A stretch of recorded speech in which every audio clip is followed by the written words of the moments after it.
महासागर जैसा व्यवहार नहीं करेंगे, महासागर नहीं बनेंगे। तालाब बना करके झंडा गाड़ते रहेंगे।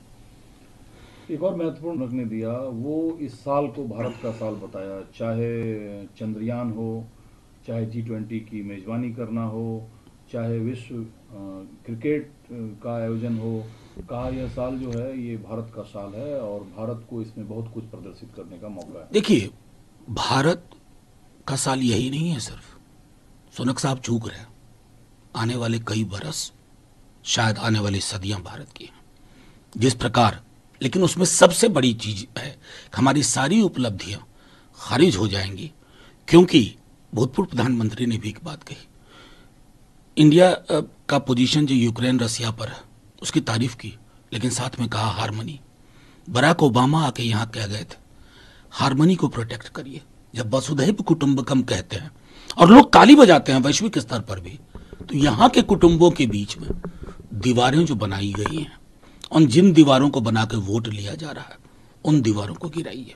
उसके अलावा कोई विकल्प नहीं है। यूक्रेन और रूस के बीच भारत की स्थिति क्या होनी चाहिए, इस पर भी सुनक ने कहा कि भारत जो है, मुझे लगता है कि अंतर्राष्ट्रीय कानून की परवाह करता है और उसी हिसाब से आगे बढ़ रहा है। देखिए, हम लोगों के फर्क है। आज G20 चल रहा है, मैं इससे ज्यादा नहीं कहूंगा कि यूरोप के कई देश, इवन इधर आइए तो जापान का अलग विचार है, लेकिन हिंदुस्तान ऐतिहासिकता में सोचता है। हम इस बात को इनकार नहीं कर सकते कि रूस के साथ हमारी one of the longest standing friendship रही है।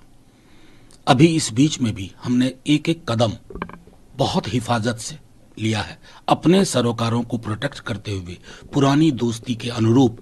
लेकिन हमने कभी भी ये नहीं कहा यूक्रेन में जो हो रहा है उसके पक्ष में, मानवाधिकार का जो उल्लंघन हो रहा है उसके हम पक्ष में नहीं है। तो ये नीट बैलेंस हम कर पाए हैं। ये सरकार नहीं होती, कोई दूसरी भी सरकार होती तो ऐसा ही करती। इसलिए मैं कहता हूं कि फॉरेन पॉलिसी में कोई फुल स्टॉप नहीं होता है, कोमा और सेमीकोलन एट द मोस्ट। इसी बीच चंद्रबाबू नायडू भी गिरफ्तार होते हैं।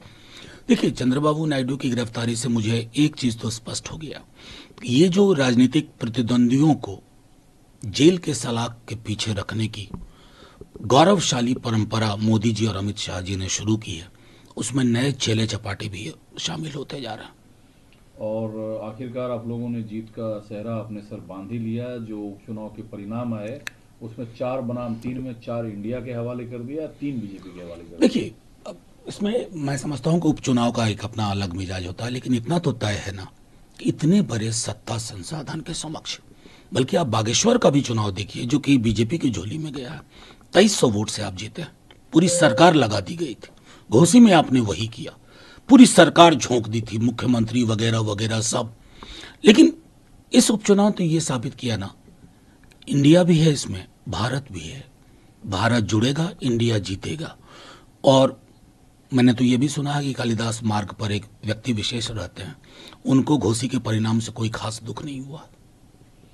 इस बीच कर्नाटक ने अल्पसंख्यक समुदाय को गाड़ी खरीदने पर 3 लाख रुपए सब्सिडी देने का ऐलान किया है, जिसे भाजपा ने सीधे तौर पर अपीजमेंट पॉलिटिक्स। पहले पूरी वो प्रारूप उसका देख लीजिए। बीजेपी बगैर प्रारूप देखे वो सोचती है कि यही, अभी देखिए प्रधानमंत्री जी G20 कर रहे हैं, मतलब शर्म आनी चाहिए भाजपा के लोगों को। मैसेज क्या दे रहे हैं? वसुधैव कुटुंबकम। और उनके चेले चपाटी क्या कर रहे हैं बीजेपी के?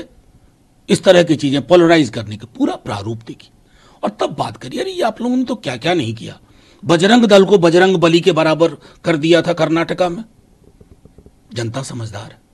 लेकिन एक तरफ इसे इंडिया का जीत बताते हैं, दूसरी तरफ आम आदमी पार्टी ने मध्य प्रदेश में 10 और छत्तीसगढ़ के लिए भी उम्मीदवारों की घोषणा कर दी। कोई नहीं, अब देखते रहिए ना, ये सब चीजें होंगी। अगर हम सब अलग अलग ना होते तो क्या एक प्लेटफॉर्म बनाने की कोशिश होती या एक दल बनाने की कोशिश होती? हमने प्लेटफॉर्म क्यों बनाया? एक दल नहीं बन सकते ना। तो ये थोड़ी छोटी मोटी विभिन्नताएं रहेंगी, लेकिन इसी से रास्ता निकलेगा, इसी से विकल्प उभरेगा। निश्चिंत रहिए। चीन